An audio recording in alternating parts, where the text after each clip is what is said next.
Hello people and welcome to JeffGaming. Today we're going to be doing a top tips and tricks video for Resident Evil 3 Remake. If you do like the video, please like and subscribe, and feel free to check out the Resident Evil 3 playthrough that we're going to be doing, or we already have started doing in fact. I'll put the link to the playlist in the description. So let's get into it. So we're going to be starting off with tip number 1, which is Grenade Nemesis. You want to be throwing grenades at him at any given opportunity that you need to get away from him. It's an instant knockdown on any difficulty, I believe. Definitely on the first two, assisted and normal. But as you can see, instant knockdown, perfect for a sticky situation. Get you out of it, nice and easy. Tip number 1. Okay, I think there's 3 fairly easy grenades lying about.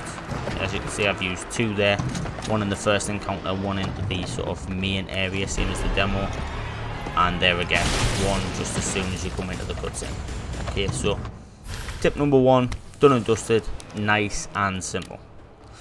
Tip number 2 is specifically for this early part, so it's not like the grenade one when you can use it anytime you encounter the Nemesis. This is collect the jewels, or the jewelry boxes. I think they're called fancy boxes, and there's 3 of them. Now each one contains a different coloured jewel. First one, as you can see, was in the donut shop, in the kitchen. Second one's in the toy store. You need the pick lock for this, so you're going to need to do a little bit of backtracking to get there. Just on the side, as you can see there. That's jewelry box number 2.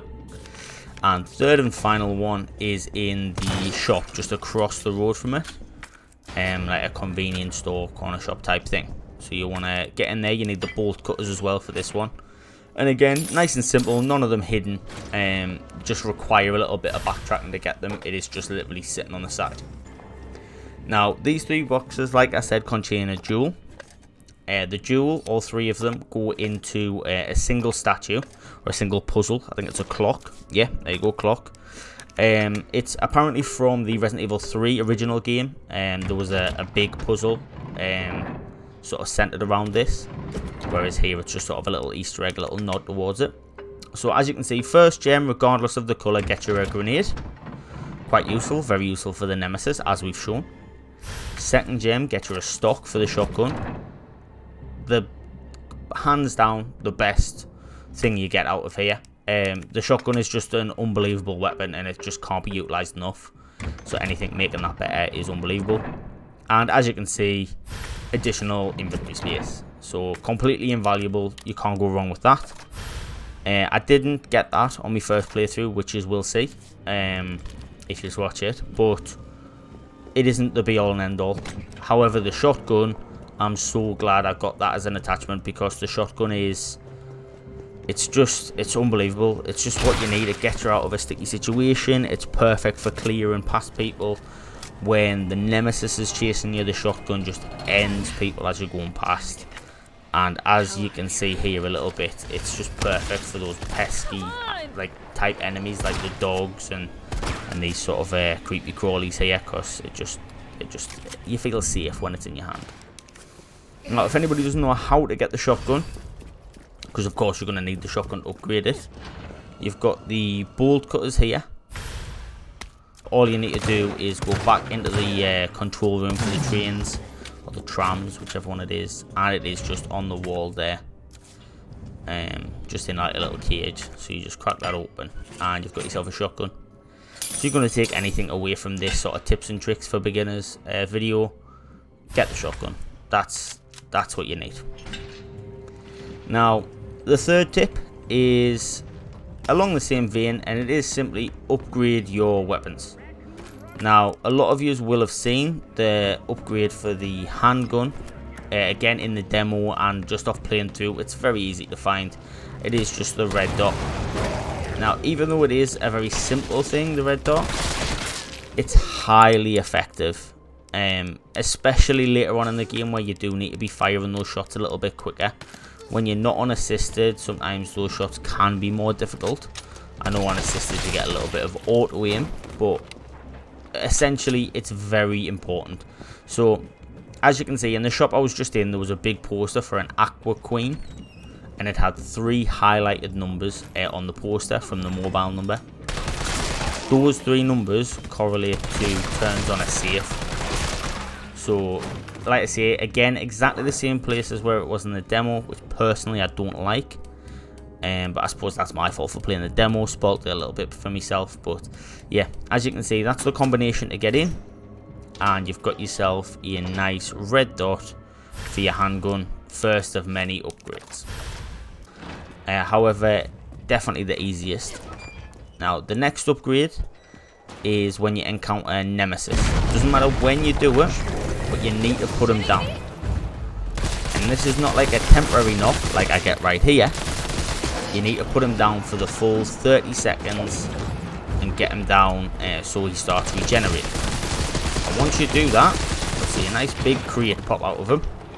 You can pick up this supply crate and then you can sort of like look at it, can't think of the word, examine it, that's the one, and get a extended magazine out. Now this is probably my favorite attachment because it puts your ammunition capacity from 15 up to 33, so that's 18 more.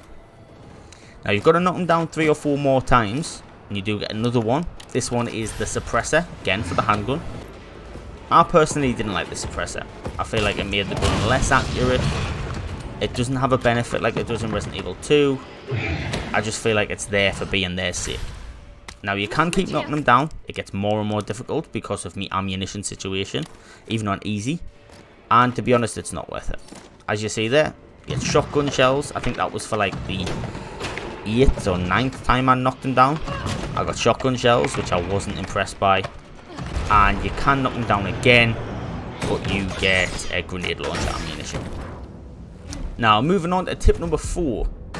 It rolls straight off from the last tip we've just had, which is getting the additional attachments from it.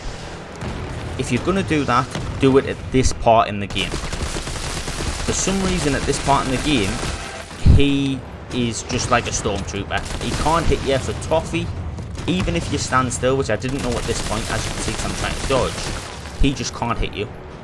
He will just miss and miss and miss and miss. He just will not hit you. Even when he tries to swing at you with his rocket launcher rather than shooting it at you, it just seems a little bit goofy for some reason. It's just like he wasn't programmed properly. This was more meant to be a cinematic type scene. So if you engage in combat with him, it just doesn't work in his favour.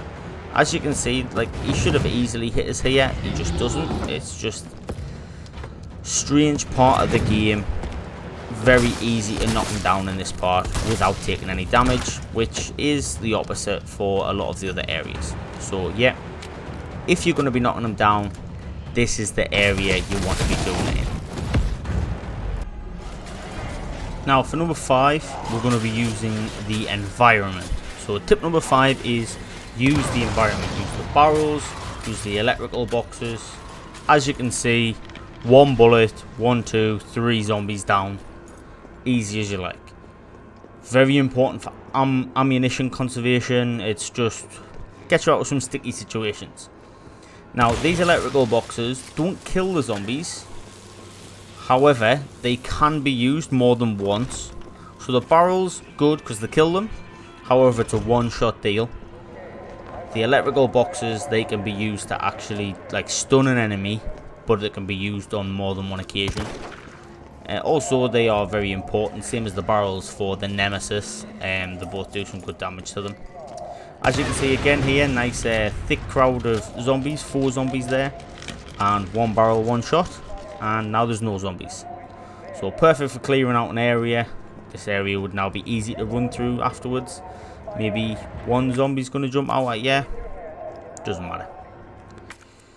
You know what I mean? It's not the same. Now, we're moving on to tip number 6 straight away. As you can see, some areas are blue, some areas are red on the map. This highlights if you found everything on that map. Now, blue areas mean yes, successful, done, you've got them all. Red areas mean that there's still items to be found. Now, as you can see there, it will highlight items for you if you have ran past them. So it has happened a few times where I've maybe like ran past an item and my back's clipped onto it, and it'll highlight it on the map to tell you where it is. I notice this a lot during boss fights, just when it's like on the outskirts, the ammunition and things like that. So I do notice it a lot that way. But very important, keep an eye on the map if you're looking for something, or if you just try and run low on ammo, you might have ran past some. It just helps out a lot. The only thing to keep in mind about this is the bobbleheads. They don't show up. Like, they don't count, basically. So it'll show blue even if there's a bobblehead that you haven't shot in that room. For example, I'm showing here in the donut shop, there is one in that corner that I've just fired.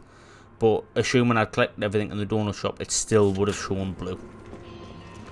Now that's the end of the tips and tricks video. 6 nice simple ones. We're going to be doing some more in-depth videos later on, some more advanced stuff. But this is just 6 nice simple ones for you. Like and subscribe if you did enjoy. If you didn't, leave a comment, tell us why. Or a dislike, whatever tickles your fancy. But yeah, thank you very much for watching and enjoy.